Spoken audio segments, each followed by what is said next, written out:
Tak, harakat qilsa bo'ladi. Sevara opa, informatsiyani tushundim, lekin vazifani tushunmadim. Mhm. Tak, vazifani tushunmadim. Vazifa tushunarsiz bo'lganmidi, Saida opa? Yoki qayta eshitilganda tushunsa bo'ladimi? Yozing-chi.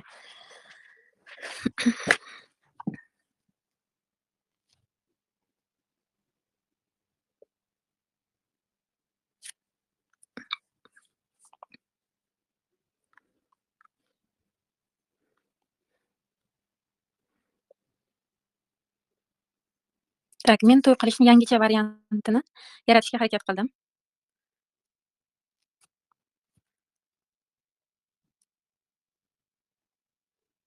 Qayta eshitganda tushunarli bo'ladi menimcha. Aha. Da, topshiriq yozishda, Sevara opa, qayta eshitganingizda tushunasiz. Topshiriq yozish ma'nosini o'zgartirasiz. Eski qanaqa nazarda qilingan bo'lsa, yangi nazarda kiritasiz uni hayotingizga. Bo'ldi shu. Xo'p, nega bunaqa tez qo'yilyapti? Bu kursni formati xuddi retrit formatlarida o'tilyapti-da. Qulay tomoni nimada? Qulay tomoni, siz jarayonda uzoq qolmaysiz-da, переходlaringiz, transformatsiyalaringiz tez-tez bo'ladi. Bugun bo'ladi, ertaga yakunlanadi. Yangi sifatga o'tadi vaziyatingiz. Qo'ysak bo'ladi, misol uchun haftaga 2 kun darslar, 3 kun, 4 kun dam olish. Bemalol jarayonlaringizni yashaysiz, undada ma'no yo'q unaqa qilishdan. Tez-tez o'tasiz. Ba'zan anglab o'tasiz, ba'zan anglamay o'tasiz-da. Hozir davri tezligi shunaqada, hamma narsani anglab o'tishingiz shart emas, sakrayapsiz ba'zan. Ba'zan ruxsat beryapsiz o'sha переход bo'lishiga ongizga, sakraysiz, bo'ldi. Natija bo'ladi-da, har qanaqasiga. Tez o'tganimizda juda ko'p переходlar tez bo'ladi. Ya'ni yashab o'tmaymiz, anglamaymiz, energiyani o'zi bizani olib chiqib qo'yadi. Bu anglatmaydi darslarni tushunib, anglab, his qilib, eshiting, bajarmang. Bunaqa qilmasangiz ham bo'laveradi degani emas. Xuddi bu retrit formatida bo'ladi, ya'ni tez-tez o'tib olasiz. Ulgurmadim deya olmay qolasiz-da, ongiz tez переход bo'ladi yangi etapga. Va kursni yakunlaganingizdan keyin qarasangiz, umuman boshqa formatdagi hayotda, atrofingizda hamma narsa yangilangan, munosabatingiz boshqa formatda, natija ham tez kutilmaydi. Tak, va bu faqat informatsiyalik yozuv texnikasidan iborat bo'lgan kurs bo'lganligi uchun shart emasda haftada 3 kun, 4 kun dam olish berib o'tish, ya'ni initiatsiya emas, sizdan vaqt talab etadigan, 2 kun, 3 kun dam talab etadigan informatsiya, ongingizni yuqoriga ko'tarib boradigan informatsiya va hayotingizni bir onda yangi o'lchamda qayta yaratib beradigan, tartibga keltiradigan informatsiya hammasi. Tak, bu birinchidan. Endi ikkinchidan, o'zingizga maksimal darajada yordam beringlar. Yetadi bir marta dars eshitish. Agar informatsiyani qabul qila olayotgan bo'lsanglar bo'ladi, 3 martagacha eshitsanglar, maksimal undan oshiq eshitmang. Sababi nimaga? Bizada kim bor? Gulmira opa bor, biroz dam olgan. U kishi eshitsa bo'ladi, qabul qila oladi. Sizlarda ketma-ket kurs olayotganinglar hisobiga ko'p eshitolmaysizlar.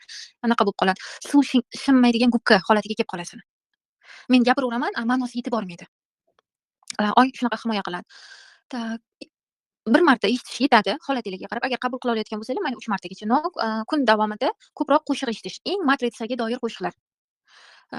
Matritsaga doir qo'shiqlar yiqiladigan, sizni nima qiladigan, yana xursand qiladigan, o'ynatadigan, to'ybob qo'shiqlar eshitish tavsiya qilinadi. Bu topshiriq. Dush qiling. Dush qiling, xohishingiz bo'lsa bunaqa qiling. Yer bilan yaxshi ulaydigan oziq-ovqatda, ya'ni bu meva bo'lishi mumkin, bu anaqa bo'lishi mumkin. Svejiy holatdagi sabzavotlar, nima? Ko'katlar. Bularning hammasi informatsiyani yaxshi qabul qilishingizga olib keladi. Agar dars eshityapsiz, darsga kiryapsiz, lekin nima olganingizni bilmaydigan, umuman anglash o'chib qolgan, hamma narsa o'chib qolgan, xuddi boshqa tildagi informatsiyani eshitayotgan holatga kelib qolgan bo'lsangiz, rosa kerak mana shunaqa harakatlarni qilishingiz, dush qilishingiz, qo'shiq eshitishingiz kun bo'yi. Meva-cheva, men hozir aytgan narsalarni iste'mol qilishingiz. Shunaqa qilib o'zingizga yordam beringlar. Tak. Nega qolganlar yo'q?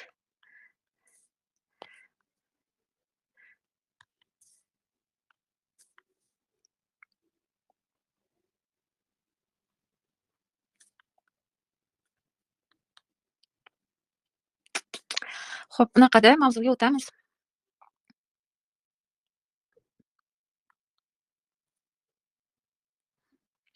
Hozir bitta tekshirib olay. Zapisimiz bormi? Bor ekan. Tak. Holatni, guruhning umumiy holatini his qilishimcha, sizlar ko'p kurslarda ketma-ket o'qib kelayotganinglar hisobiga informatsiyani qabul qilish qiyin holatga kelib qolgansizlar. Qolganlarni ham hozir kira olmayotgani mana shuni hisobiga-da, ma'lum bir ma'noda. Endi tashqi sabablari bo'lishi mumkin, asl ichki sabab mana shunda. Ya'ni informatsiya qabul qilishga qiyinchilik bo'lyapti. Tak, bunaqa holatda hozir 2 kishimiz-ku, mas'uliyat ikkalanglarda qoladida, ya'ni bugungi darsimizni men oxirigacha yetkazib berib olishim uchun. Holatinglar qanaqa? Ya'ni, oxirigacha darsda bo'la olasizlarmi? Menga xabar beringlar. Ya'ni men savol berganda javob bera oladigan, yoza oladigan holat bormi hozir? Yoza oladigan и bemalol darsga 1 soat, 1,5 soat vaqt ajrata oladigan. Bor, a? Aha. Tayyorsizlar, aha. Agar holatingiz shunaqa bo'lib, ya'ni kimdir ishda, kimnidir yonida odam bor, mehmon bor, chalg'iydigan holat bo'lsa, anaqa bo'ladida. Qolganlar yo'q, bugungi darsimizni anaqada oralikda qolib ketadi. Yo men davom ettirolmay qoladigan vaziyat bo'ladi yoki sizlar qabul qila olmaydigan bo'lib, to'xtab qoladida, qolganlar zapisda eshitib oladi. Ya'ni sizlar borsizlar, men o'tib bera olsam, zapisdan qolganlar eshitishadi. Qatnasha olamiz, aha. Mana shuni javobgarligi ikkalamizga tushyapti-da. Bugun zo'r mavzu, ajoyib mavzu. Umuman kurs mavzulari juda zo'r, chuqur mavzular tayyorlangan. Hali 3 oygacha bu kurs transformatsiyasida yurishinglar, 3 oygacha juda katta sakrashlar, juda katta переходlar kuzatsanglar bo'ladi-da bu kursdan keyin. Ayniqsa bugun, erta chuqur praraботkalar qilamiz, o'zimiz bilan ishlaymiz. Bugun o'tmish haqida gaplashamiz. Juda katta ishlanadigan qismimiz o'sha yerda borligi uchun. Bizani o'tmishga nisbatan nazarimiz mana shunaqa, juda tor nazarda qolib ketganmiz-da, o'tmishga nisbatan. Deylik, men juda ko'p variantlarni aytaman, bizga yashab o'tgan ma'lum bitta tajribalar bo'yicha va ularga nazarimiz qanaqa qolib ketgan. Bularni hozir ko'rib chiqamiz birgalikda. Qarang, o'tmishda deylik, siz oila qurib ajrashgansiz-da, balki. Ajrimingizdan keyin ancha yil o'tdi va siz hozir ma'lum bitta yoshga yetdingiz va ma'lum bitta ong darajasiga yetib keldingiz. Va hozirgi nazarda turib orqaga qaraysiz-da, aytishingiz mumkin-da, men ahmoq bo'lganman. Men xato inson tanlaganman. Men yoki shoshganman. Bo'ldi. Har safar mana shu ajrashganingiz esingizga tushganda yoki bu savol oldinga kundalik bo'lib chiqqanda, sizda bitta o'y-xayol aylanaveradi. Men adashganman, ahmoq bo'lganman yoki shoshganman. Bu nimani anglatadi? Bu o'sha tajribaga qo'yilgan nom. Tajribaga qilinilgan xulosa. Sizni ma'lum bitta qismingizga, ya'ni u tajriba siz ma'lum bir yil yashagansiz, u yerda ruhingizda ma'lum bitta qismi bor. Mana shu qismingizga qo'ygan nomingiz. Ya'ni men ahmoqman, ahmoq bo'lganman, shoshqaloq bo'lganman, shoshganman, kalta o'ylaganman, kengroq qaramaganman. Yoki men variant aytayotganda siz butun o'zingizni o'tmishingizdagi vaziyatlarga qarab ketaveringda, yoki ota-onangiz sizni berib yuborgan. Variant bo'lmagandir, sizni tanlashgan. Va siz ajrimingizdan keyin ota-onangizga shunaqa nazarda qolib ketgansiz. Ota-onam hatto o'ylamagan, mendan ko'ngil ham so'ramagan, ko'r-ko'rona berib yuborishgan. Bo'ldi, har safar oldingizdan shu vaziyat chiqqanda, ya'ni yangi oila qurishingiz kerak bo'lganda, kim bilandir tanishmoqchi bo'lganingiz yoki bu og'riq ko'tarilganda, sizda bitta o'y-xayol aylanadi. Ota-onam ko'r-ko'rona berib yuborgan. Yoki siz hali oila qurmagansiz-da, biror bir erkak bilan munosabat qurgansiz, deylik, bir necha yil avval. Va u erkak bilan munosabat qurganingizdan keyin munosabat yakunlangan. Siz juda deylik, insongida qiyin, og'riqli tajribalar ko'rdingiz u insondan. Tajribalarni ko'rib, u og'riqlarni hal qila olmadingiz, munosabat yakunlandi. Bir necha yil o'tdi, deylik, hozirgi ongingizda siz hayot sifatingiz, ongingiz darajasi o'zgarib ketdi. Shundoq orqaga qarasangiz, o'ylaysiz, nega men bu inson bilan munosabat qurgan ekanman? Shunchalik o'zimga bo'lgan, deylik, bahoim past bo'lganmi yoki? Nega menda boshqa tanlashga variant bo'lmaganmi? Nimaga aynan shu inson bilan munosabat qurganman? Ya'ni nom qo'yildi, men o'zimga bo'lgan bahoim past bo'lgan yoki ongim tor bo'lgan. Nimadir nom qo'ydingiz va har safar o'sha narsa ko'tarilganda, uyg'onganda siz shunaqa o'ylayverasiz. Anglamay. Bir marta bo'lsa ham keladi xayolimizga. Yoki yoshligingizda deylik, farzand ko'rgingiz kelmagan. Nima qilaman, menga farzand nimaga kerak deb o'ynab kulib qolay, maza qilib yashay. Hozirgi yoshga yetdingiz, qattiq xohlayapsiz farzand ko'rishni. Deylik, hozir endi imkoniyat yo'q sizda. Biologik imkoniyat yo'qdir, balki turmush o'rtog'i yo'qdir-da, hozirgi ongingizda turib orqaga qaraysiz-da, yoshligimda yana qo'pol qanaqadir ahmoq bo'lganman yoki kalta o'ylaganman, nimadir bo'lganman-da, shuning uchun xohlamaganman. Ko'ryapsizmi? Ya'ni o'tmishdagi qaysidir bir qismimizga nisbatan, qaysidir tajribaga nisbatan mana shunaqa nom qolib ketgan. Va men bugun juda ko'p variantlarni keltiraman sizga. Nimaga? Har bitta o'tmishimizdagi vaziyatlarga tor nazarda qo'ygan nomlarimizni butunlay yangilab olishimiz uchun. Endi tasavvur qiling, o'tmishdagi har bitta o'zingizga qo'ygan nomlarni tor nazarda qo'ygan, tor nazarda qarab, nomlab qo'ygan nomlaringizni keng nazarga o'zgartirganingizda, har bitta sizni qismingiz, har bitta siz yashagan davr qanchalik kenglikka chiqadi? Qanchalik sizda ishlangan qism ko'payadi? Qanchalik kengayasiz? Deylik, siz avval shunaqa ongda bo'lgansiz, ya'ni kimdirlar bor, folbinlarga borib, qora magiya bilan shug'ullanib, ma'lum bitta o'zini maqsadlariga erishgan. Ya'ni pul keltirishni xohlasa, shu yo'l bilan keltirgan, kim bilandir munosabatini yaxshilash kerak bo'lsa, shu yo'l bilan munosabatini yaxshilaganda, ya'ni boshqa variant ko'ra olmagan. Va bilmagan bu qilayotgan ishlari ma'lum bitta deylik karma yaratishga olib kelishini. Tushunmagan, ong yetmagan. Hozir ong yuqoriga ko'tarildi-da, hozir ko'p bilim oldingiz, shuni orqaga qaraysiz, balki o'zingizdan uyalasiz, nega qilgan ekanman shuni? Yana orqaga qarab nom qo'yasiz. Bekor qilgan ekanman yoki bir qanaqadir inson bo'lgan ekanman. Keyin shu ishlarni qilgan ekanman. yoki farzandingizni urgansiz yoshligingizda. Yoki deylik turmush o'rtog'ingizga aytmasdan ayol kishi bo'lsangiz, anaqa qilgansiz. Boshqa, erkak bilan munosabat qurib ko'rgansiz. Yoki ota-ona bilan, tortishib qolgansiz-da, baqirgansiz. Hozirgi ongingizda shunday orqaga qarab yosh bo'lgan ekanman, bebosh bo'lgan ekanman, hech narsani anglamagan ekanman. Qanaqadir nom bor. Tor nazarda qo'yilgan qaysidir nom bor. Men keltirayotgan misollar nafaqat sizni tajribalaringizni eslatadi, balki o'zingizga ham ko'p variantlar keladi, nimalarni yashagan bo'lsangiz. Balki sizda shunaqa tajriba bo'lgan, erkaklar, siz bilan munosabat qurishi uchun, siz hamma narsa qilishga tayyor bo'lgansiz. Hatto deylik pul berib turishgan ham ularga. Ularni ta'minlab turishgan. Va vaqt o'tdida siz tushunib qoldingiz buni. Nimaga qilganingizni. Aslida qilish kerakmi, qilish kerak emasmi, bularni tushunib qoldingiz vaqt o'tgandan keyin, yana nimadir qo'ydingiz o'zingizga. Nega qilganman buni? Shunchalik, shu darajada shunaqa bo'lganman. Yoki odamlarga qarz bergansiz har doim, ko'nglingiz bo'sh bo'lgan balkida,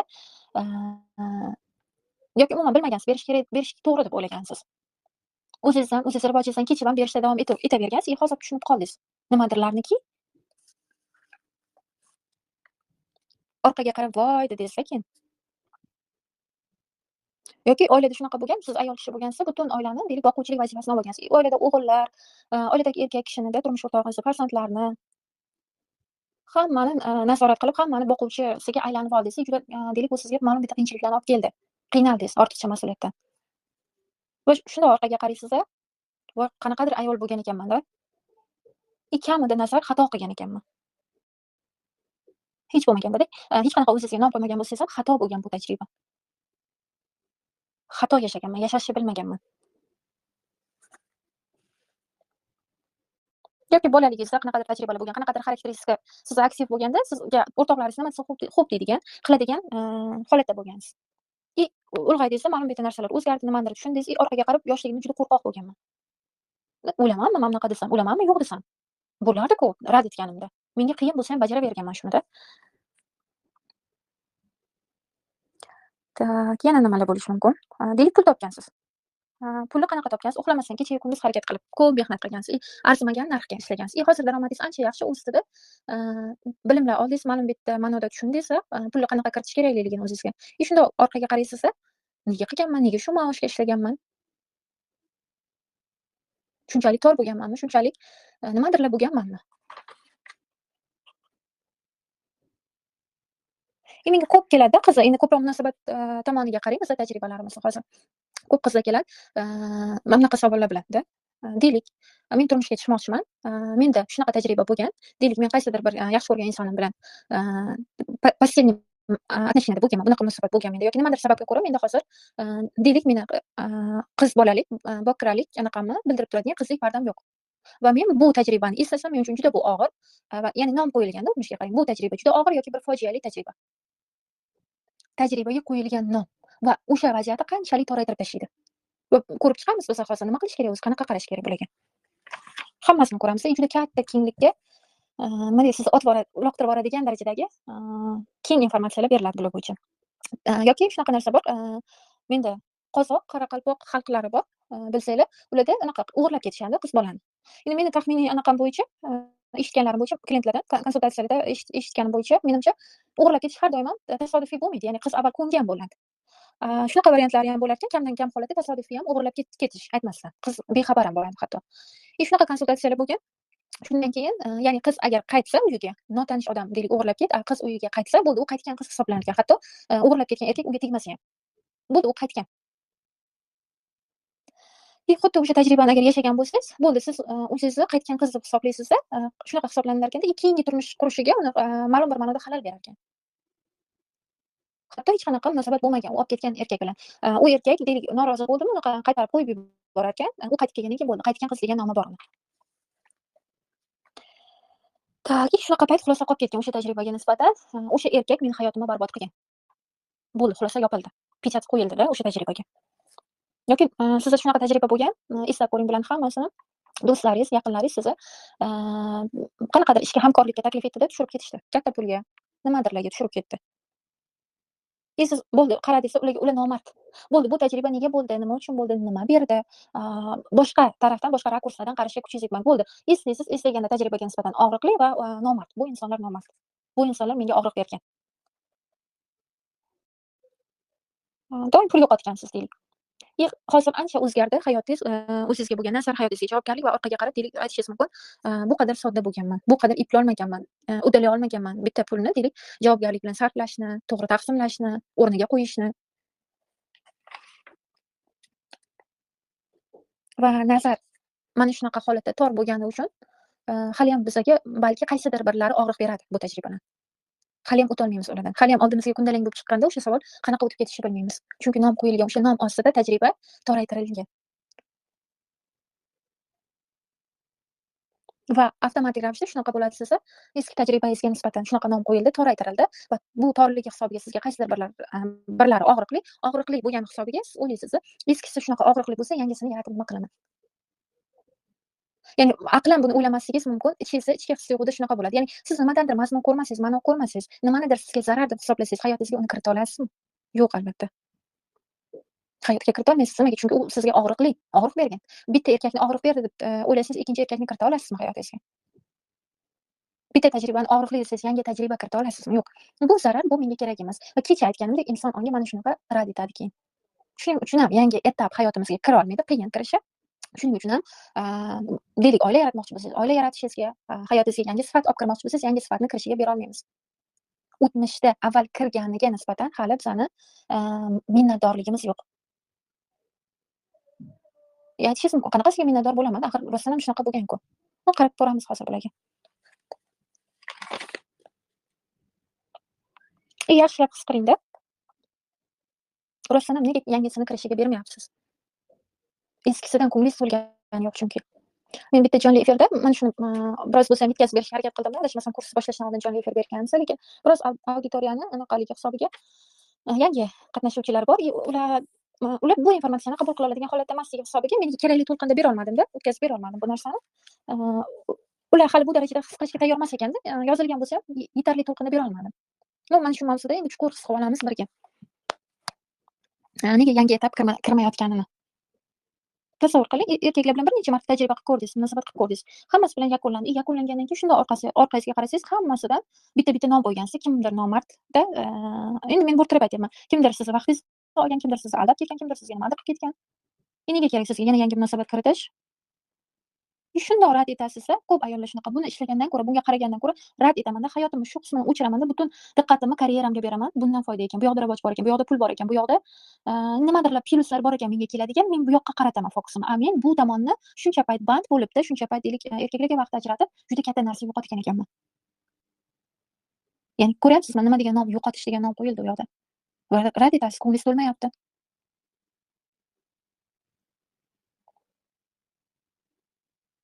Juda ko'p mana shunaqa klientlar. Sekin men tegib ko'rmoqchi bo'lsam, mana shu tomoningizda ishlashga, yo'q, menga kerak emas hozir oila, menga kerak emas hozir erkak. Menga hozir ishim muhim, menga hozir pulda o'sishim muhim, menga hozir hayotimning boshqa qismi muhim.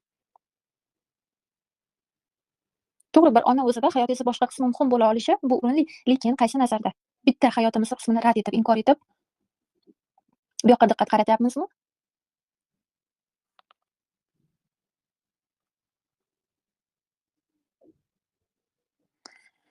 Tak. Mana nega kirmaydi munosabatda yangi etap. Turmush o'rtog'ingizga nimadirlar harakat qilib ko'rgansiz-da, munosabatingizni yaxshilashga. Bilim olgansiz, o'qigansiz balki, nimadirlar o'zgartirishga harakat qilib ko'rgansiz, ma'lum bir vaqt o'tgandan keyin natijasini ham ko'rgandirsiz. Balki e'tibor qilmagandirsiz, ma'lum bir vaqt o'tgandan keyin yana turmush o'rtog'ingiz bilan nimadirlar ko'tarildi. Qaraysiz, men sening uchun shuncha harakat qilgandim. Yana bu ahvol, yana munosabatimiz bu holatga kelib turibdi. Yaxshisi-da, anaqa maqol bor-ku, qo'lingizni yuvib, anaqa qilasiz-da, bo'ldi deysiz-da. Maqol esimdan chiqibdi. Xullas, ikki qo'lingizni ko'tarasiz. Bo'ldi, menga qaytib bu masala ustida ishlashim kerak emas. Munosabat yaxshilash uchun charchab ketdim. Qilmayman hech narsa. Foydasi yo'q ekan. Mana nom qo'yildi, foydasi yo'q. Qilingan harakatlardan foyda yo'q. Bunaqa holatga kira oladimi yangi etap munosabatingizga? Siz eskisidan minnatdor bo'la olmadingiz, eskisini qabul qila olmadingiz. Eskisi sizga eski harakatlarga nima berganligini ko'ra olmadingiz. Hech qanaqasiga yo'l bermaysiz yangisi kirishiga, yangi etap kirishiga. Yangi daraja kirishiga. Deylik, tasavvur qiling, siz kursga pul to'ladingiz va u kurs siz kutgan natijani bermadi-da, aksincha sizga ma'lum bitta transformatsiyani berib yubordi. Ya'ni siz kutgan formatdan boshqacharoq formatda edi. U balki karmangizni qo'zg'ab bergandir. Bu ham bir boshqa nazarda qarasangiz katta natija, ishlanmagan qismingizni olib chiqib berdi. Shu qadar chuqur ekan. ko'tarib bera olarkan. Bo'ldi, u karmani ko'rdingizda, bo'ldi, nima qilishingizni bilmadingiz, hal qila olmadingizda, nazaringiz nima bo'ladi? Misol uchun nazar, bu kurs menga foyda bermadi, teskari ishladi aksincha. Qaytib yaqinlasha olasizmi o'sha kursga? Qaytib pul to'lay olasizmi? Yo'q. Nimaga? Chunki nom qo'yildi. Bu menga natija bermadi, foyda bermadi. Bu menga aksincha meni hayotimni izdan chiqardi. Tekin bersa ham eshitmayman endi. Bo'ldi, ikki qo'lingizni ko'tarasiz. Nimaga? Ko'rmadik, boshqa rakursdan qarab ko'rmadik. Bitta xulosa, inson ongi bitta tomonlama, tangani bitta tomonlama ko'radi, o'sha nomni yopishtiradi, bo'ldi, qayta ocholmaydi uzoq vaqt. Va endi borgan sari biz qiynalyapmiz bitta rakursdan qarashga. Borgan sari bizga qiyinlik qilyapti bitta qo'ygan nomimiz bilan vaziyatni shunaqa nomlab, shunaqasiga yashab o'tishga.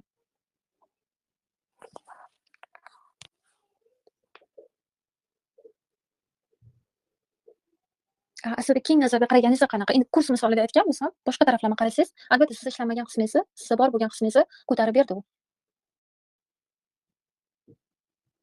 Va juda ko'p harakatlarni qilishingizga to'g'ri kelgandir o'sha payt. Juda ko'p narsaga ongli qarashga to'g'ri kelgandir o'sha payt.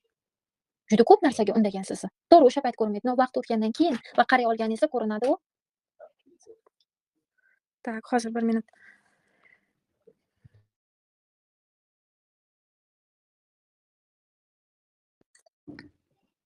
Tak, men qaytdim o'rtoqlar. Menga gapirib qolishdi. Tak, och qornim, tinch qulog'im deb yozgan ekan Said opa. Mana shunaqa qilamiz-da, ya'ni men yetkazib bermoqchi bo'lgan narsam, nimanidir rad etganimizda keyingisi kira olmaydi. Yangi tajriba kira olmaydi. Hayotimizda yangi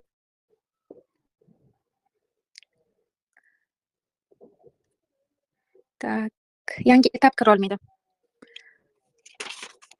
Sababi rad etilgan, sababi minnatdor bo'linmagan va o'sha tajribaga nisbatan juda tor nazar, tor ongdagi xulosalar qolib ketgan. Tak, endi o'tamiz asosiy qismiga. Nima qilish kerak, qanaqa qarash kerak, nima qilib ishlashimiz kerak bular bilanda. Bularni ko'rib chiqamiz. Deylik, yuqorida ko'p siz xotirlashingiz uchun tajribalarni aytdim-da. Deylik, yosh bo'lib oila qurgansiz-da, ajrimga keldingiz, to'g'ri. To'g'ri tanlay olmaganman degan nom qo'yib qo'ydingiz unga. Xo'p, qarash kerak bo'ladi. Bu yerda nima berdi o'sha tajriba sizga? Nimani o'rgatdi? Balki oila mas'uliyatli ekanligini tushunib yetgandirsiz o'sha payt. Oilaga bunaqa yengil-yelpi, endi men tushuntirish uchun aytyapman, yengil-yelpi qarash kerak emas, o'ylab ko'rish kerakligini o'rgangandirsiz. O'zingizga vaqt berish, bitta inson bilan tanishib, deylik, u inson bilan bir-biringizga tushasizmi-da, mos. Bularni o'rganib chiqish kerakligini o'rgangandirsiz.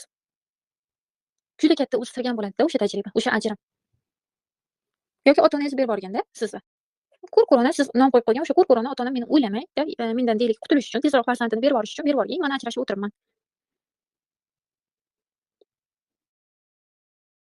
Nimani o'rgandingiz? Balki ota-onaga emas-da mas'uliyatni, hayotda o'zingiz olishni o'rgangandirsiz o'sha tajribadan keyin. Fikringizni ayta olishni o'rgangandirsiz. Menga ozgina vaqt kerak, men o'ylab ko'rmoqchiman degan fikr bildirishni o'rgangandirsiz o'shandan keyin. Yoki biror bir erkak bilan deylik munosabat qurdingiz va yuqorida aytganimdek, o'sha qurgan munosabatingiz uchun o'zingizni men juda o'zimga bo'lgan baho past bo'lgan menda, men juda ahmoq bo'lgan ekanman-da, kelib shu inson bilan munosabat quraman, nega gaplashganman, nega vaqt o'tkazganman bu bilan. Mana shunaqa nom qo'yilgan. Qaraysiz, nima berdi bu tajriba menga? Menga qanaqa plus tomonlari bo'ldi, meni qanchalik o'stirdi. Balki ilk marta erkak kishi bilan munosabat qurish nimaligini o'rgatgandir-da o'sha inson. Xohishlaringizni aniq ayta olishni o'rgatgandir. Chunki shunaqa narsa ayol boshqa tipdagi inson, erkak bu boshqa tipdagi inson.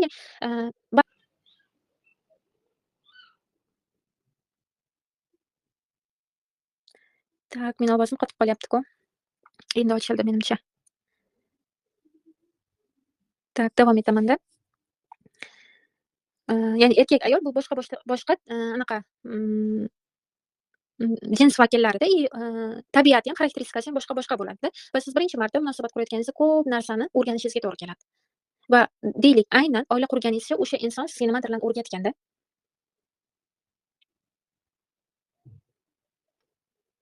Ko'rib chiqasiz. Nima plus tomonlar berdi. Yangi nazarda qarab chiqasiz, keng ongda qarab chiqasiz. Balki his qilgandirsiz o'sha munosabatdan keyin. Munosabat o'zi sizga nega kerak? Erkak kishining hayotdagi vazifasi nima ekanda? Nimalar bera olarkan? Birinchi tajriba siz uchun va bu sizga juda ko'p plus tomonlarni o'rgatganda. Tak, mavzu qiziq bo'lyaptimi?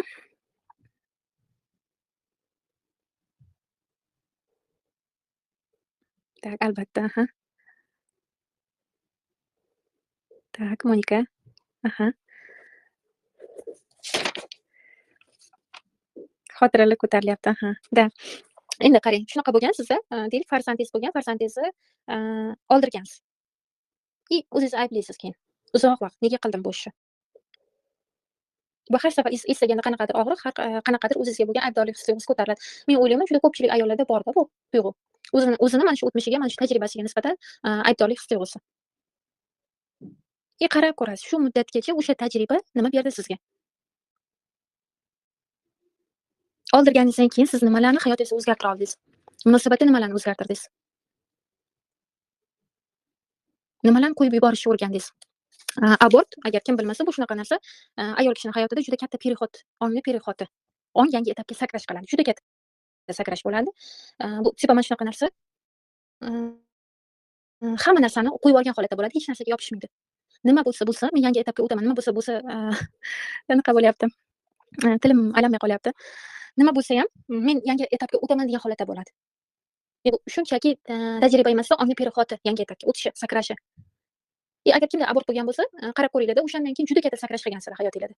To'xtatib bo'lmaydigan. Chunki ayol kishi uchun, har bitta ayol uchun farzand bu juda katta, ma'no, juda katta mazmun va uni oldirishga qaror qabul qildimi, bo'ldi. U istalgan narsani qo'yib yubora oladigan holatda bo'ladi. Hech narsaga yopishib qoladigan, holat yo'q. Ya'ni, bog'liqlik ongidan chiqqan bo'ladi.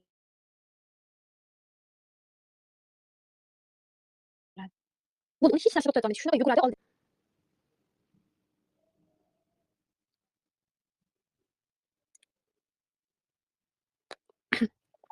Yaxshi mavzular borda bugunga. Anaqa bu internetimizda ham anaqa qilishyapti. Svязь yo'qolib qolyapti. Так, agar abortdan o'tgan bo'lsangiz, bu tajribadan, qarab ko'ringda, juda ko'p narsani qo'yib yuborgansiz. Bog'liqlik ongidan chiqqansiz. Turmush o'rtog'ingiz bilan ham munosabat juda katta yangi etapga o'tgan. Balki farzandga bog'liq emasligini tushunib yetgansiz ko'p narsani. Ya'ni oilaviy munosabatingizni, turmush o'rtog'ingiz bilan oilani, birligini, farzand ushlab turmayotganligini his qilgansiz. Va bunaqa holatda abort tajribasidan o'tgan ayol hech narsa qo'rqitmaydi. Bo'ldi, u qo'rquv ongidan chiqadi. Shunaqa uchadi, 1 yil ichida juda katta narsani o'zgartirib tashlashi mumkin.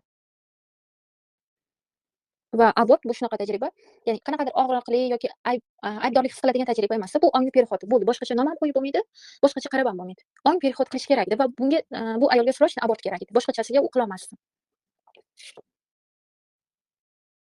Xuddi shunaqa, abort bilan bir xil narsa, bolasi tushishi, farzand yo'qotish, homilangiz yo'qotish ham xuddi shunaqa. Ongli perexodi.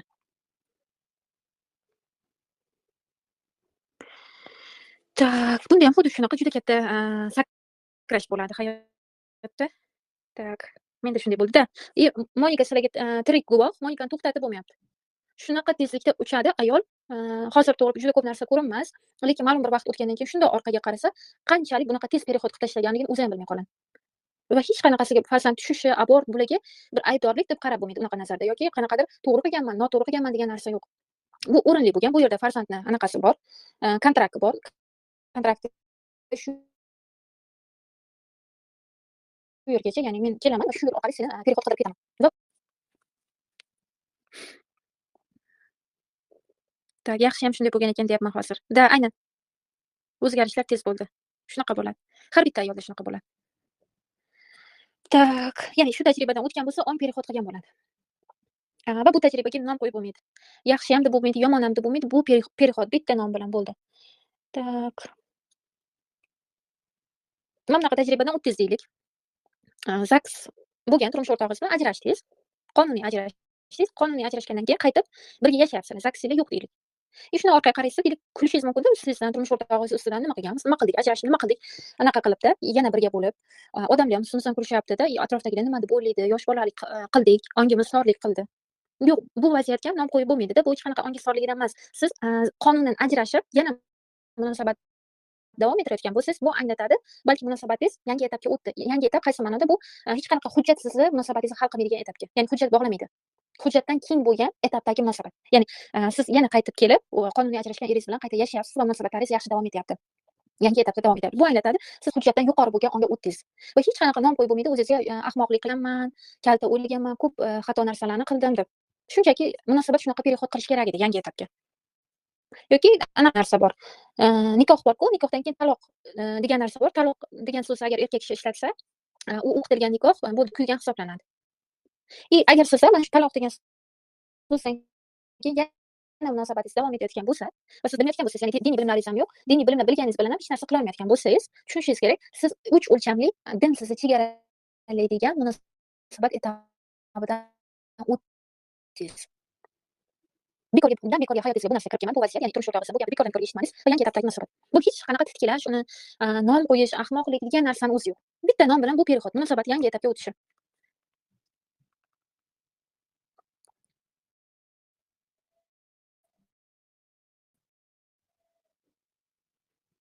Так.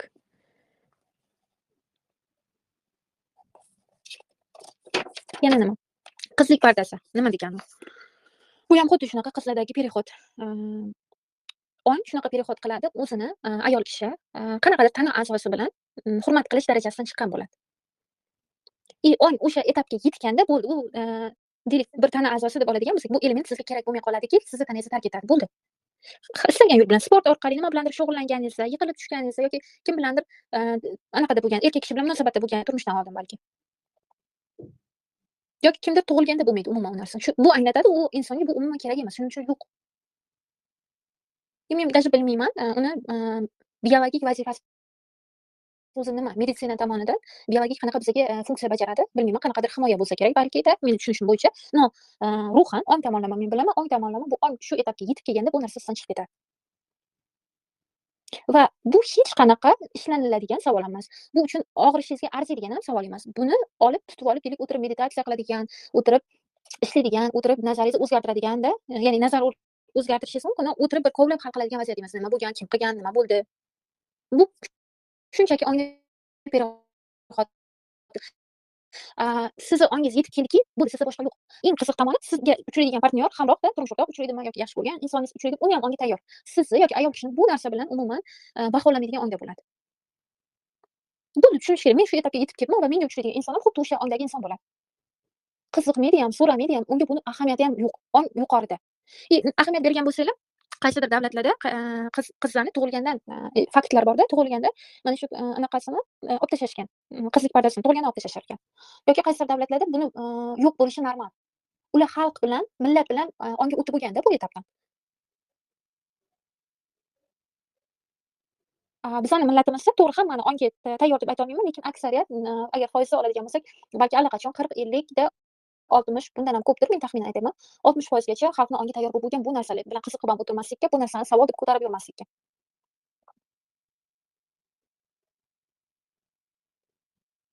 Bo'ldi, ongingiz keldiki, bu narsa sizga kerak bo'lmay qoldi.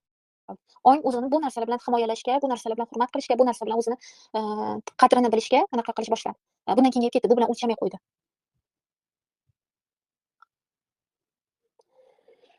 Так. Bo'ldi, bunga shunaqa qaraladi. Perexod. Demak, ongim ketdi shu etapga. Hech bir titkilaydigan yoki nom qo'yadigan narsa yo'q bu yerda. Savol deb ishlaydigan, ko'tarib yuradigan, o'ylab yuradigan narsani ham o'zi yo'q. Так. Endi qarang, zo'rlash tajribasidan o'tgan bo'lsangiz.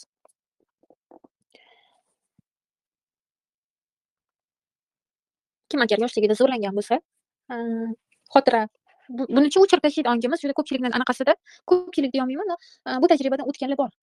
Ichimizda balki bordir, yer yuzida bor, lekin asosan bizani anaqamiz, ongimiz buni hazm qilolmagan uchun bloklaydi, o'chirib yuboradi, xotiramiz o'chib ketgan bo'ladi. Yoshligimizda, deylik, 4-5 yoshligimizda qarindosh urug' tomonidan yoki kimdirlarda bo'ladi, o'zini dadasi tomonidan, kimdirlarda bo'ladi, o'zini qarindoshi tomonidan, родной aka tomonidan zo'rlanish. Yosh bo'la turib.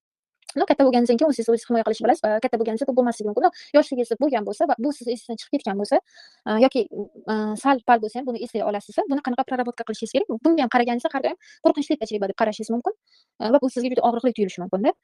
Shunaqa qaraladi. Zo'rlash bu asosan yaqin insonlar tomonidan bo'ladi, chetdan bo'lmaydi. Chetdan begona inson kelib sizni harakat qilmaydi-da zo'rlashga. Zo'rlash bu asosan yaqin, hozir sanab o'tdim, yaqinlar tomonidan bo'ladi. Nimaga? Chunki yaqinlar tomonidan bo'lishi asosan bizning yaqinlarimiz, mana shu ota-ona, aka, turmush o'rtoq bilan hammasi o'tgan hayotimizdagi bizning anaqalarimiz, o'tgan hayotdagi yaqin insonlar. Bo'lishi mumkin dadangiz o'tgan hayotingizda turmush o'rtog'ingiz, bo'lishi mumkin akangiz o'tgan hayotingizda balki turmush o'rtoq, va shunaqa tajribani balki yashagansiz, balki o'zi sevgan insoningiz bo'lgan siz akangiz o'tgan hayotingizda. Yoki turmush qurgansiz-a, qanaqadir urush davriga kelib, oila qurganingizga hech qancha bo'lmagan 1 kun, 3 kun bo'lganda u urushga ketib qolgan, qaytmagan. Yoki sevgan insoningiz bo'lib yetisholmagansiz unga yoki, qanaqa tajribalar yana? Xullas, nimadir bo'lganda bir-biringlarga nisbatan, yetisholmaslik his-tuyg'u kuchayib ketgan. Bir-biringlarni qattiq yaxshi ko'rgansizlar. Bir-biringlarga yetisholmagandan keyin inson nimagadir yetisholmasa, unga talpinish kuchli bo'ladi. Bu hayotda ongli holatda bo'lsa ham, anglasa ham, emotsiyani kuchliligi hisobiga, nima deydi, bu narsadan o'zini tiyib turolmaydi erkak. Ya'ni siz ham kichkina bo'la turib, karmik, o'sha juftingizni his qilib turasiz va qattiq xohlaysiz energetik bo'lib va u erkak ham xuddi shunaqa qattiq xohlaydi. Va ba'zi payt bu his-tuyg'u kuchliligi hisobiga, anglamagan holatda bu tajribani yashab o'tishingizga to'g'ri keladi. Va bu normal.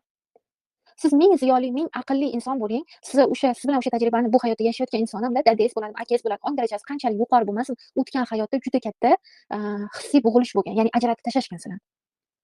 Shuning uchun bu hayotda buni kontrol qilolmay qoladi. Va bu normal. Ya'ni nom qo'yilmaydi, yaxshi ham deb, yomon ham. Bo'lishi kerak edi, bo'ldi. Ruh o'sha tajribani yashash kerak edi. Yashamaslik orqali buni to'yintira olmadi, buni joyiga qo'ya olmadi. Bo'ldi, shunaqa qaraladi. Xafa ham bo'linmaydi, og'rinilmaydi ham, nom ham qo'yilmaydi. Bo'ldi, mana shu tajribani yashadi, yakunladi. Bo'ldi, sizni ham ko'nglingiz joyida, uni ham ko'ngli joyida. Bemalol bu hayotda o'zingizni tajribalaringizni yashaysiz, bu hayotdagi insonlaringiz bilan bemalol tanishasiz. U erkak ham xuddi shunaqa, ya'ni bu otangiz yoki qarindoshingiz, akangiz bo'lsa, u ham shunaqa. Bu hayotda kim bilan oila qurish kerak bo'lsa, quradi, davom etadi. O'sha hisni yakunlash uchun bu hayotda mana shu tajribadan o'tish kerak edi. Siz ham o'tishingiz kerak edi, u ham o'tishi kerak edi.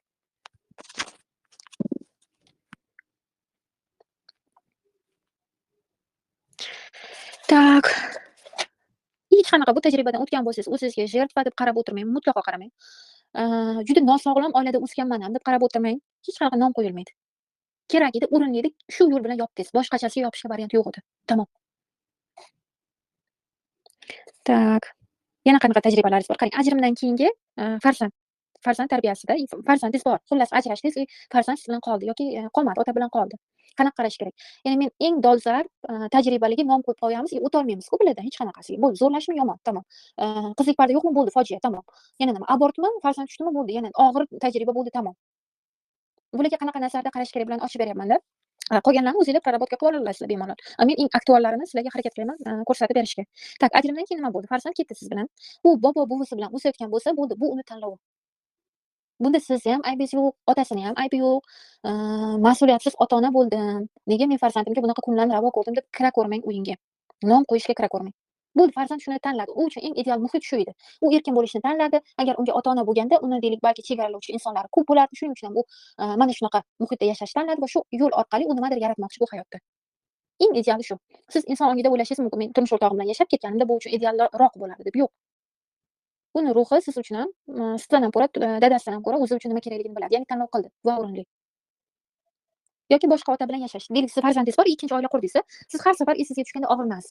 Meni farzandim o'zini otasi bilan yashay olmayapti, deb, o'gay ota bilan yashashga to'g'ri kelyapti deb. Bu ham xuddi shunaqa. Farzandingiz tanlovi. O'zini otasidan gen kerak edi, bu otani deylik namunasi kerak edi. Balki eshitgandirsizlar, balki bilarsizlar bu haqida, qayta o'zinglarni prоработка qilib olishinglar uchun hozir bularni aytyapman-da, ko'pchilik bilmaydi-da. Ko'pchilik ayblaydi o'zini. Tak. Yana nima?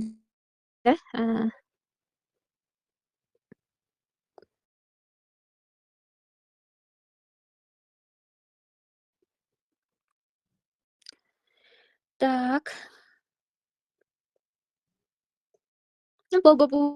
Buvisi bilan ham yashamadi, otasiz o'sdi, yolg'iz. Siz bilan o'syapti farzandlar deylik. Bu ham xuddi shunaqa. Unga o'sha otani, o'zini otasini, genetik otasini geni kerak edi, bu yog'iga otasiz o'sish kerak edi. Yoki siz tashlab keldingiz. Majbur bo'ldingiz, farzandga qaray olmaysiz, bo'lish kerak. Bitta farzandsiz, bitta farzand otada qolishi kerak deylik. Bu ham xuddi shunaqa. Otada qolgan farzand uchun ona kerak emas. Ya'ni ona qaysi ma'noda kerak emas? Har doim uni yonida bo'lib parvarishlash shart emas. Uni rivoji uchun bu qulay, bu kerak. Bu o'rinli. U shundagina yerda nimadir yarata oladi, o'zida nimadir bera oladi. Tak. Va biling, siz farzandingizga eng to'g'ri ota tanlagansiz. Ajrashgan bo'lsangiz ham. Anaqa bo'lsa ham, turmush o'rtog'ingiz alkogolik bo'lsa ham, ko'p spirtnoy, alkogol mahsulotlari iste'mol qilsa ham, yana nima bo'lishi, zo'ravon bo'lsa ham, yana qanaqa keyinchalik ruhiy nosog'lom holatga kelib qolgan bo'lsa ham, nima bo'lgan taqdirda ham ajrashganmiz, qanaqa tajribadan o'tgansiz, otasi hozir qanaqa holatda, hozir hatto xabar olmaydi, даже aliment puli ham bermaydi ham. Bunaqa holatda ham siz eng to'g'ri ota tanlagansiz. Ayblay ko'rmang o'zingizni. Men xato insonga turmushga chiqib, farzand ko'rib, farzandimni qiyinchilikda yashatyapman. Yo'q, eng to'g'ri erkak tanladingiz, eng to'g'ri turmush o'rtoq tanlandi, eng to'g'ri ota tanlandi farzandingizga va tug'ildi bu farzand. Va shu ota kerak edi unga. Ota xabar olmay ketgan bo'lsa ham, dom-daraksiz yo'qolib ketgan bo'lsa ham, hatto farzandini tan olmay tashlab ketgan bo'lsa ham, bu meni farzandim emas deb ketgan bo'lsa ham, eng to'g'ri ota tanlandi. Bo'ldi, shu kerak edi farzandga. Mutlaqo aybdorlikka kirmang bunaqa holatda. Tak.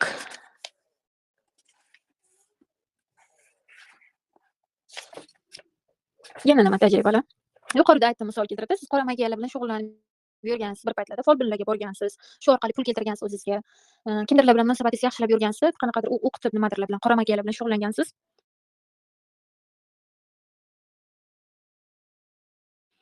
А, и так. Tak. Ko'p anaqa bo'lyapti-da, internet o'chyapti. Menga zapisni eshitganinglardan keyin darsda qanaqa sifatda yozildi dars, buni ma'lumotini berasizlar hop. Sifatini tekshirib olishim kerak, chunki alohida telefonga xos zapis qilmayman-da, telefonim o'zi mana shu telefon, qaysi telefonda dars o'tilayotgan bo'lsa, shunda ketyapti zapis ham. Tak, sifatini ko'rib berasizlar. Tak, qora magiyani gaplashayotgandik, nima bo'ldi? Xo'p, siz ma'lum bir vaqt o'tdi-da, ongingiz kengayib ketdi, bu narsalar bilan shug'ullanmay qo'ydingiz, ya'ni bu narsa bilan natijaga erishmay qo'ydingiz-da. Ko'p narsalarni yashadingiz, bildingiz, tushunib yetdingiz bundan keyin. Deylik, bu narsa balki o'zingizga bumerang bo'lib qaytayotganligini, ma'lum bitta karma yaratayotganingizni, bu orqali o'zingizga karma ishlab olganingizni o'sha paytda-da. Bularni tushunib yetdingiz-da. Endi qanday qarashingiz kerak? Agar siz deylik, bularni qilmaganingizda bu xatti-harakatlar, buni nimaligini tushunmay ham o'tardingiz. Agar siz buni qilmaganingizda, yashab o'tmasdingiz va yashab o'tish orqali ko'rmasdingiz buni. Deylik, siz ma'lum bir etapda bu narsalarni hayotingizda qo'lladingiz, keyingi etapingizda ko'rdingiz buni. Ya'ni ong yuqoriga chiqqandan keyin u eski qilgan harakatlaringiz yetishingizga to'g'ri keladi har doim. Eski etapda qilingan harakatlar yetishga to'g'ri keldi. Ya'ni chorli magiya qilib pul keltirib yurgan bo'lsangiz, yangi etapga o'tganingizda bu pullaringiz chiqadi-da sizdan. Har qanaqasiga chiqadi. Bu etaplarni anglagan holda yashab o'tdingiz, karmani yopdingiz va tushunib yetdingiz. Ya'ni unaqa qilish kerak emas ekan. Hamma narsani inson anglab, ongli qadam qo'yish kerakligini tushunib yetdingiz. Balki siz yashab o'tmaganingizda bularni anglay olmassiz. Ya'ni bu yerda ham hech qanaqa ayblaydigan narsa yo'q-da o'zingizni. Yashab o'tish orqali bu narsani cho'tka tushundingiz. Odam anglash orqali qayergacha bora olishini yoki anglamasdan ko'r-ko'rona nimanidir o'yin orqali kiritish nimaga olib borishini. Va siz agar yashamaganingizda buni bu qadar chuqur his qilmassiz, balki tark etmassiz-da bu o'lchamdan. Yashash orqali tark etdingiz. Tak, deylik, farzandingizni urgansiz. Bunga ham shunaqa yangi nazarda qaraysiz. Nima berdi bu tajriba sizga? Farzandlarni tarbiyasi bo'yicha bilim olishga harakat qilgandirsiz. Munosabatingizni yaxshilashga, bilim olishga harakat qilgandirsiz. Ya'ni bu tajriba ham sizni ma'lum bitta kenglikka olib chiqdi. Plyus tomonlari juda ko'p bo'ladi. Turmush o'rtog'ingizga aytmang, yuqorida sanagan misolimda boshqa bilan munosabat qurdingiz. Bunda ham zinhor o'zingizni ayblab yoki o'sha tajribaga qanaqadir nom qo'yib bo'lmaydi. Tushunasiz, o'sha tajriba juda kerak bo'ldi sizga va o'sha tajribadan keyin nima plyuslar ko'rdingiz. Balki tushunib yetgandirsiz, turmush o'rtog'ingiz bilan munosabatingiz aslida sizni ko'nglingizni to'ldiradigan darajada ekanligini yoki erkak almashtirishdan foyda yo'qligini tushunib yetdingiz. O'zingiz bilan ishlasangizgina nimadir o'zgarishini shunda tushunib yetdingiz. Ungacha tushuna olmayotgandingiz.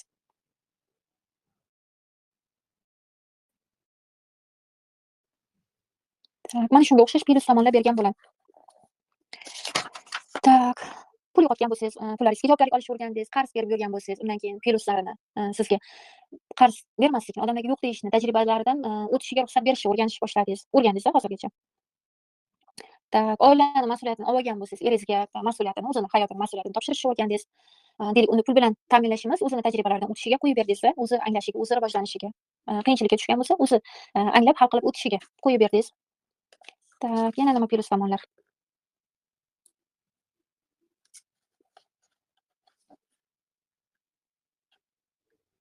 Ajrim tajribasidan o'tgan bo'lsangiz agar. Ajrim.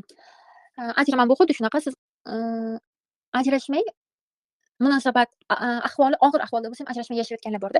Siz mana shu etapni yorib o'tgan insonsiz. Ya'ni murosaga kela olmayapsiz, yechim topa olmayapsiz, hech yo'g'i ajrim orqali yechim qildingiz. Yorib o'tdingiz. Ya'ni bu ham hech qanaqa o'zingizga nom qo'yadigan yoki o'zingizni ayblaydigan vaziyat emas. Murosaga kelinmagan munosabatni hech yo'g'i ajrim orqali hal qildingiz. Bu ham qaysidir ma'noda bitta yechim. To'g'ri, aslida sifatini yuqoriga ko'tarish mumkindir munosabatni. Hamma munosabatga individual har xil qaraladi. Ajrim ham bu bitta yechim va siz mana shu yechimni o'zingizga qildingiz, hech yo'g'i berdingiz o'sha yechimni. Ya'ni olib o'tirmadingiz, murosaga kelinmayotgan vaziyatni na o'zgartirib, na davom ettirib, na to'xtatib. Tak. Ajrim bu katta perexod, juda katta perexod bo'ladi ajrim. Chunki bizada munosabatdagi insonlarimiz bu eng yaqinlarimiz-da, turmush o'rtoq, bu eng yaqin farzand, eng yaqin ota-ona, bu eng yaqinda mana shunaqa paytlarda ajrimdan keyin inson ongi bog'liqlik ongidan chiqadida juda katta perexod qiladi. Juda katta sakrash qiladi. Ungacha anaqani bermay turgan bo'ladi. Rivojlanishga o'ziga bermay turgan bo'ladi. Ong perexod qilishga yo'l bermay turgan bo'ladi. Tak, ajrimda ham xuddi shunaqa. Siz ongiz tayyor, ajrashgan, ajrashmagan ekanlik bilan o'zingizni baholamaydigan etapdasiz. Ya'ni yuqorida aytdik-ku, qizlik parda haqida aytdik. Yana nimani aytdik? Qizlik parda haqida aytdik. Ya'ni ongiz sizni o'zingizni bu narsa bilan o'lchamaydigan, ayol sifatida o'zingizni bu narsa bilan hurmat qilmaydigan etapga yetib keldingiz, ko'tarildi dedik. Ajrim ham xuddi shunaqa. Ong o'zini bu narsa bilan o'lchamaydi.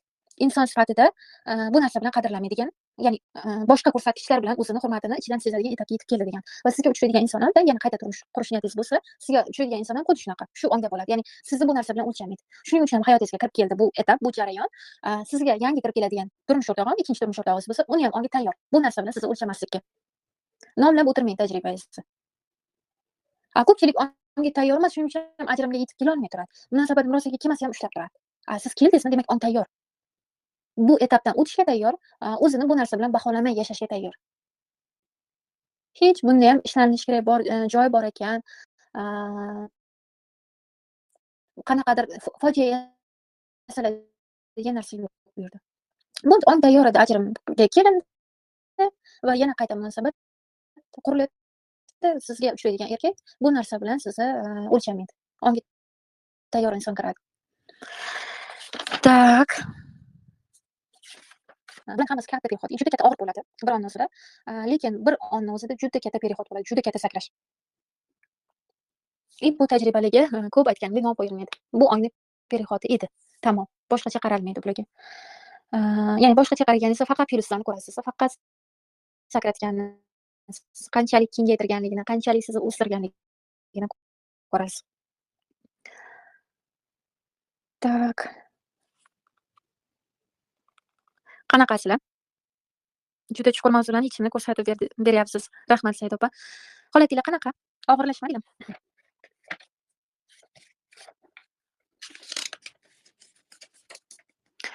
Mavzu rostdan ham chuqur. Chuqurligi nimada? Inson yillar ko'tarib yurishi mumkin-da bu savolni. 10 yil, 20 yil. Qanaqa ko'tarib yuradi? Nega men farzand yo'qotdim? Nega men ajrashdim? Nega men abort qildirdim o'zini ayblab? Nega men farzandim otasiz o'syapti?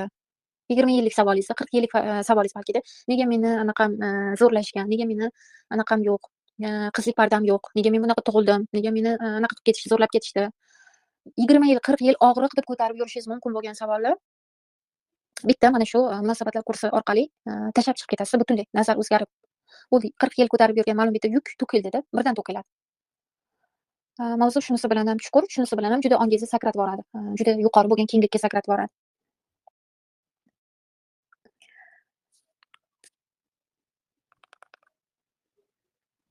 Kerakli vaqtda bu informatsiyalar keldi. Mani aybim nima edi degan savollar to'kilib ketadi. Og'riqlari ko'tarilyapti.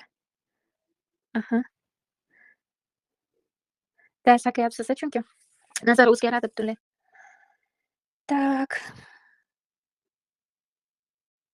Nazar o'zgaradi. Yana qo'shimcha qilmoqchiman. Menda perehodlarim qachon bo'lgan? Men birinchi psixologiyaga kirib kelgan vaqtimda 2019-yilda men klassik psixologiya bilan ustida ishlardim-da. Men bilmasdim hali ezoterika borligini. Balki buni boshqa anaqalarda aytgandirman sizlarga. Bilmayman. Bo'lishim kelyapti hozir. Klassik psixologiya bilan ustida ishlardim va 2020-yilda menga shunaqa perexod kelgan. Perexod qanaqa bo'lgan? Men studentlik vaqtimda bitta yigit bilan tanishib qolganman-da. Ya'ni munosabat qurganman. Va meni qaysidir ma'noda balki bo'lgan anaqalarim.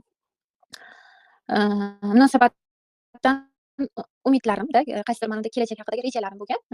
Bu munosabat uzoq davom etmagan. U inson boshqa bir qizga uylanib ketganda, u yigit. Bu menga ma'lum bir ma'noda og'riq bergan. Men endi tushunaman bu aslida perexod bo'lganligini. O'shandan keyin ya'ni yaqin insonningiz ketdi-da. Bu xuddi bir abort qilganday, farzand yo'qotganday yoki turmushdan ajrashganga o'zini yakunlagan. O'sha yil o'zida 3 ta professional psixolog anaqasini tugatib, prof kursi 3 tasini tugatganman. O'sha yil o'zida klient olib ishlashni boshlaganman. Hozir orqamga qarasam, qanaqa o'sha insonda, ya'ni bir begonada, meni dadam emas, turmush o'rtog'im emas yoki akam emas, begona inson bo'lishiga qaramasdan, hayotimga kirib kelib shu darajada katta perexod qildirgan. Eslasam o'sha tajribani shunaqa yoqimli, ya'ni shunaqa minnatdorchilik his qiladi, xuddi bir akam yoki xuddi bir turmush o'rtog'imdek yaqin, ya'ni minnatdorchilik his qilaman. Bu darajada meni tezlashtirib berganiga. Bu qadar hayotimga sifat olib kelganiga, bu qadar meni ongimni sakratib yuborganiga. Hech bir aniq qaramaydi-da, hozir o'sha payt nimadirlar tekkan, menga nimadirlar og'riq berganki yugurganman balki-da. Tak, internetimiz yana qotdimi? Nimadirlar o'sha payt tekkandirki, bu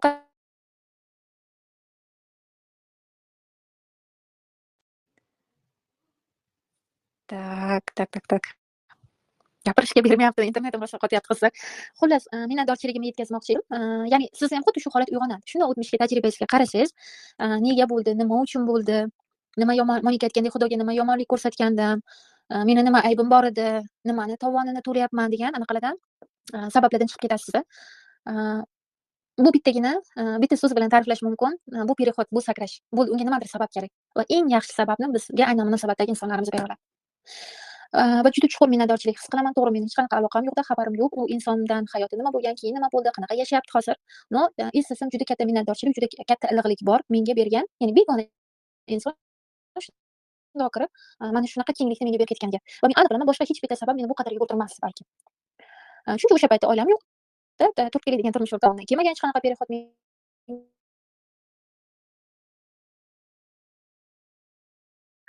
farzandim yo'q. Va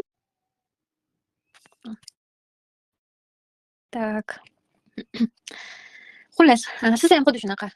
Ajrimdan o'tgan bo'lsangiz, qarang, bundoq orqangizga qarasangiz, qancha katta narsani yashaganingizni ko'rasiz. Abortdan o'tgan bo'lsangiz, yana nima, juda ko'p narsani sanardim. Bularning hammasi sizni juda katta sakratgan, juda katta oldinga yurg'izgan. Bularning plyus tomonlarini ko'ring. Yozib ishlang iloji boricha. Tak. Plyuslarini ko'rganingizda siz ochiq bo'la olasiz, yana hayotingizga yangi etapga kirishiga. Nimaga bunaqa deyapman? Men hozir hayotimda juda katta, hozirgacha 3 ta perehoddan o'tganman. Men bittasini siz bilan bo'lishdim. Qolganlarini juda bo'lish shart deb hisoblamayapman hozir. Qaysi birlarini balki berarman bularni ham. Har biridan keyin juda katta sakrash bo'lgan. Juda katta yangilik, juda katta tezlik kirib kelgan. Va men hozir ham tayyorman bunaqa perehodlardan agar o'tishim kerak bo'lsa o'tishga. Men ochiqman-da bunaqa perehodlarga, bunaqa tajribalarga. Har biriga ochiqman. Nima bo'lsa bo'lsin, mayli meni ongim yuqoriga ko'tarilsa, ong kengligim o'ssa va shunga ko'ra hamohang hayotim sifati yaxshilansa bo'ldi-da. Mendagi maqsad shu. Ya'ni nimanidir tutib qolish emas. Bitta erkakni tutib qolish, farzandni tutib qolish, ota-onani tutib qolish, nimagadir qattiq yopishib qolish emas. Perexod qilish kerak bo'lsa, tayyorman. Ya'ni ajrim hayotimga kirib kelishi kerak bo'lsa, undan o'tishga tayyorman. Yana qanaqadir katta perehodlar kirib kelishi kerak bo'lsa, undan o'tishga tayyorman. Chunki bilaman, bularning har biri faqat menga ishlaydi, meni yugurtiradi, meni hayotimni sifatini, ongim darajasini yuqoriga ko'taradi. Ya'ni menda maqsad yo'q, bitta narsani tutib olib, umr bo'yi yashashga. Menda maqsad, ongni yuqoriga ko'tarish, genni yangilash, birinchi proyeksiya holatigacha tozalash va buning uchun, bu yo'l uchun nimadan o'tish kerak bo'lsa, o'tishga, ochiq holatga keldim. Bunga qachon kela oldim? Bunga mana shu perehodlarimni ko'rib, oxirigacha minnatdor bo'lganimda, ichimda nega degan savollar qolmaganda, nima uchun bo'ldi, nima aybim bor edi, nega bu qadar hayot meni og'ritdi degan savollar qolmaganda, har biriga chuqur minnatdor bo'lganimda, ta'zimda bo'lganimda, o'sha insonlarga, o'sha tajribalarga, ularning plyuslarini ko'rganimda bunaqa ochiq holatga kela oldim. Tak. Va endi sizga topshiriq bo'ladi. Topshiriq mana shu yashab o'tgan tajribalaringizga qaraysiz va plyus tomonlarini yozasiz. Ko'rasiz, his qilasiz. Nima berdi bu inson kirib, sizni og'ritib ketgan bo'lsa? Nima berdi bu perexod? Nima berdi bu ajrim? Nima berdi o'sha tajriba? Bo'ldi, plyusini ko'rdingizmi, yurdingiz oldinga. Plyusini ko'rdingizmi, ochildingiz yangi tajriba kirishiga, yangi etap kirishiga. Tak. Nimalar his qilyapsizlar endi? Savol bersak bo'ladi. Bo'ladi, Sevara opa, bering.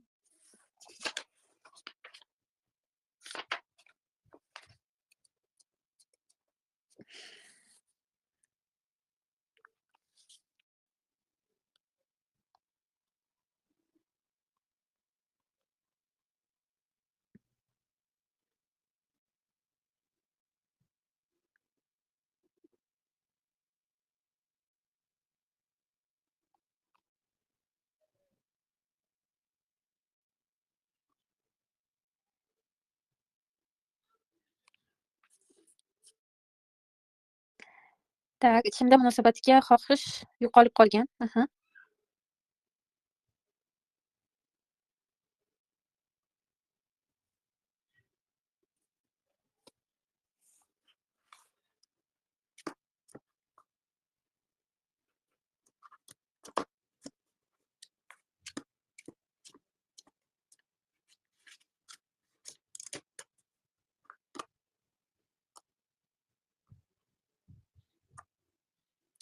Yoqqan odam haqida o'ylaganda gormonlar o'ynashi yo'q.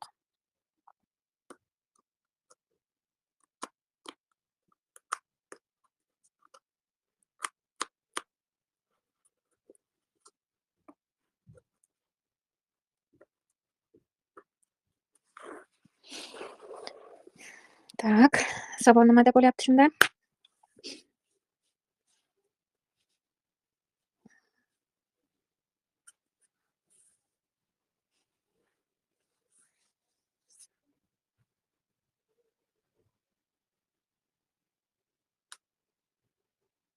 Tak, Klimax holatim bu. Qarang, men sizga aytganim avval ham, Klimax bu yo'q narsa, bu sarob, bu matritsiya, bu insonlar o'ylab topgan yolg'on. Asliyat holatida, ayol kishi umrining oxirigacha hayz ko'rishi bu normal.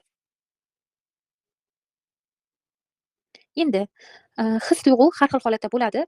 Kutmaysiz gormoningiz o'ynashini, erkaklarga, yuragingiz ochilishini, ochilmasligini, xohlashingiz, xohlamasligingizni kutmaysiz. Chunki bir tomondan ustingizda ishlayapsiz va ustingizda ishlayotganda hamma og'riq ko'tariladi. Erkaklarga shu paytgacha nafratingiz, qancha erkak bilan qancha tajribadan o'tgansiz. Qayerdan gormon o'ynaydi? Qayerdan ularga yuragingizni ochib, sevgingiz, belib bo'rtib chiqib, anaqa bo'la olasiz-a? Garmoniyadagi silliq, yumshoq sevgidagi munosabatda bo'la olasiz. Ustingizda ishlayotganda har xil og'riq ko'tarilgan. Ko'rsangiz nafratlanadigan, ular bilan vaqt o'tkazish, u yoqda tursin, otib o'ldiradigan holatdagi anaqalar chiqadi-da, og'riqlar chiqadi va bu normal. Kutilmaydi. Erkaklarga yuragingiz ochilishi, gormonlaringiz o'ynashi, xohishingiz oshishi kutilmaydi. Oila qurish kerak bo'lsa qurilaveradi. Shu holatda ham parallel ustingizda ishlayverasiz va har safar ustingizda ishlaganingizda yangi etapga chiqiladi. Har safar chiqiladi. Klimaks kirib kelgan taqdirda ham uni qayta ocha olasiz. Ustingizda sifatli ishlaysiz, yaxshi ishlaysiz, to'xtamay ishlaysiz, ochiladi bu. Qo'rqadigan hech narsa yo'q. Kutilmaydi. Qachon yuragim ochilsa, qachon deylik sevib qolsam, qachon anaqa qilsam, gormonlarim o'ynasa, keyin munosabat quraman, keyin oila quraman. Parallel ketaveradi. Va bu normal. Yopilib qolishingiz normal. Bu anaqani holati.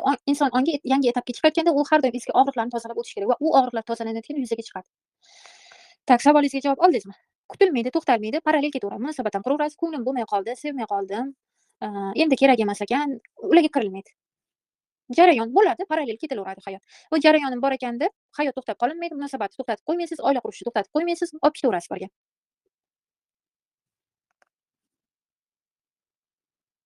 Tushundim. Mana shunaqa bo'ladi. Har safar ishlaysiz, yangi etap ochilaveradi. Yangi xohish ochiladi. Bir-biriga o'xshamagan xohish ochiladi, har safar sifati yaxshilanadi. Bir ko'tariladi xohishingiz yo'q, lekin ishlab o'tib olganingizda yangi daraja. Keyingi daraja umuman boshqa daraja. Mana shunaqa qilib ketiladi etapma-etap. Tak. To'xtatib qo'ymaysiz munosabat. Bundan ko'nglim qolib ketdi deb uzib, yuragim ochilganda boshqa bilan tanishaman, unaqa bo'linmaydi.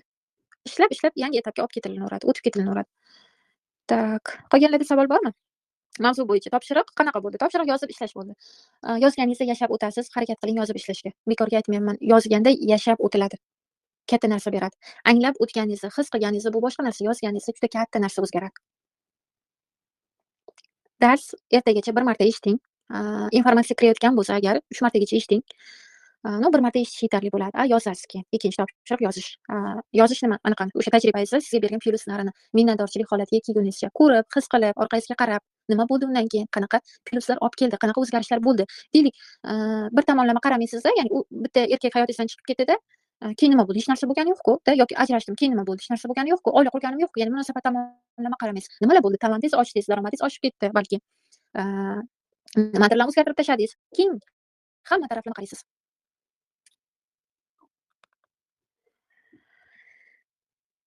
Tak. Topshiriq tushunarli bo'lsa, mana shu joyda yakunlaymiz. Keyingi darsimiz ertaga, kechki payt mana shu payt bo'ladi. Nima, qo'shimcha savolinglar bo'lsa hali biz birgamiz-da. Bemalol keyin chatni o'chirgandan keyin ham bersanglar bo'ladi. Balki o'rinli deb bilsam, ertangi darsda ularga javob beraman. Agar o'rinli bo'lmasa, uni kursni yakunida birga ko'rib chiqamiz, birga javob beramiz-da. Tak, uxlasanglar yaxshi dam olinglar. Ko'rishguncha.